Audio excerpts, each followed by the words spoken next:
Okay, so you're ready to learn about Surah Al-Anfal, Yeah. the 8th chapter of the Quran. Yep.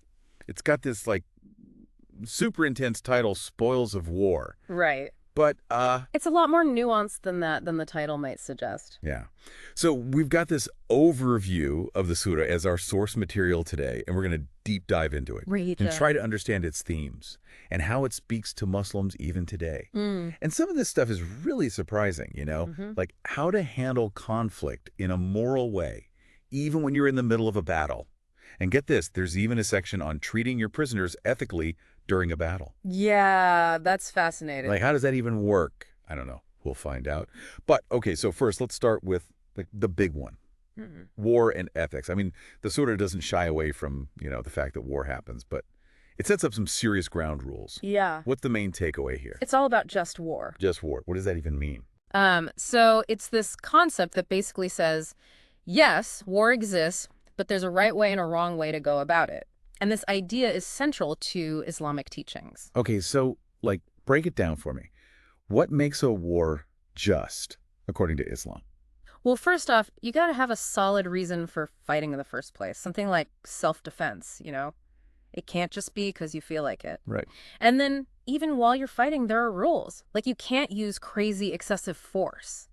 And you have to do everything you can to protect innocent people. It's about maintaining that humanity even when things are really, really tough. Oh, interesting. Yeah, it's about winning. Yeah, but it's even more about how you win. So it's not just about, like, conquering and getting what you want. Right, exactly. It's about staying true to your principles while you're doing it. Are there, like, examples of this in the surah? Something specific? Oh, absolutely. For example, the surah says you can't mutilate dead bodies, even if they were your enemies. And no destroying crops or harming civilians. That's a big no-no.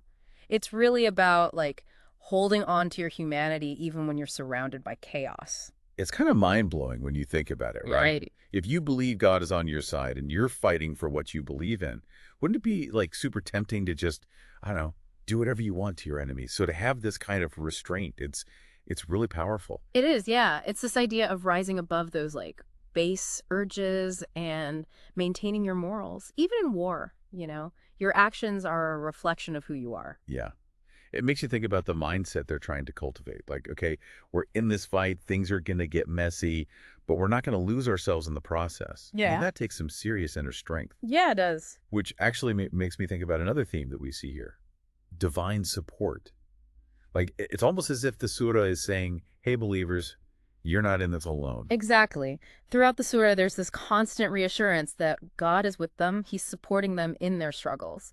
Which is especially powerful, I think, when you think about, like, the historical context. I mean, you sort of even mentions the Battle of Badr specifically, right? Oh, yeah.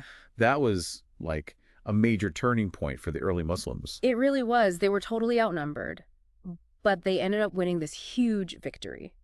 And the surah uses this battle as an example to show that, with God's help, you can overcome even the craziest challenges. You can find that strength. Yeah, I mean, it's that idea that you got a higher power looking out for you, supporting you. That's got to be comforting. No matter what you believe in, we all have those times where we just, like, need that extra push to keep going. Right, exactly. That resilience. Yeah.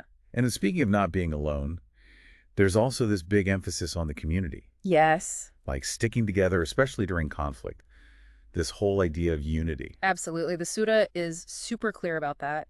It tells Muslims straight up, support each other, work together, and don't let little differences tear you apart, especially not when you're facing challenges together. Yeah, because infighting only makes you weaker, especially when there's, a bigger battle going on. Right. It's like a team, You're always stronger when everyone's working together. Totally. And that idea of shared responsibility, that kind of leads us into another key theme, the distribution of spoils. Yeah. Because, okay, so you win a battle, you come out on top. Yeah. Oftentimes, that means you get resources.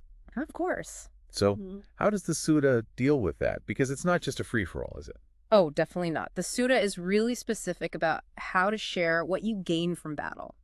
And it's all about being fair, making sure everyone benefits, the entire community. So it's not just the warriors who fought on the front lines who get to keep everything. Right. It's about taking care of everyone. And it's in those guidelines that focus on social responsibility. Yeah. And that's where you really start to see the foundation for key Islamic principles. Oh, okay. Like what? Like social justice, economic responsibility. It's all connected. Wow. Okay, so before we finish up here, I wanted to touch on the writing style. Because the surah's literary style is pretty powerful. It's not just like dry rules and regulations. I mean, the language really grabs your attention. It does. It uses these really strong rhetorical questions to make you think. Like, it'll ask, do you think you'll get into paradise without facing trials like everyone who came before you? Ooh. It makes you stop and think. It challenges you, you know? It's not just telling you something. It's like speaking directly to you, Yeah. asking you to look inside yourself and think about your own actions. Exactly. And the imagery that it uses is so vivid, so powerful. It paints these incredibly detailed pictures in your mind, which helps you really remember the message. Yeah. It's like the most engaging speakers today, they know how to connect with an audience emotionally. For sure. So bringing it all together, we've got ethical warfare, divine support, the importance of community, and this responsibility to share resources in a way that's just and fair. It's pretty incredible how much this one chapter covers. It really is.